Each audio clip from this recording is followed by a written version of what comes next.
Look at this amazing sandwich.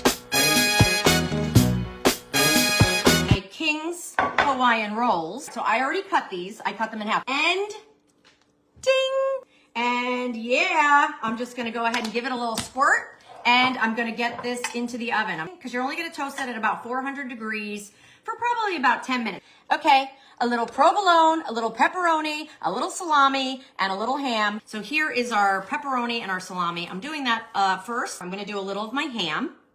This is gonna go over in a pan, and we're gonna get that heated. I called for shredded lettuce, so I totally thought that I could shred it with this thing. Not gonna happen.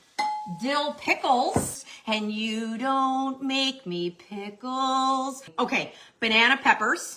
Yeah, food chopping. The red onion. So we have our rolls. We have all of the chopped meat. We have the provolone cheese. Okay, let's put these on top. Now, hello, melted butter on top of the rolls with a little of the Italian seasoning. My love can put that back in the oven. Our marine dressing, 2 tablespoons of olive oil, red wine vinegar, more Italian seasoning. Submarine dressing. Put it all over everything. You're gonna add your shredded lettuce, your onions, your pickles, your banana, B-A-N-A-N-A-S, banana pickles. Feast your eyes on the sandwiches.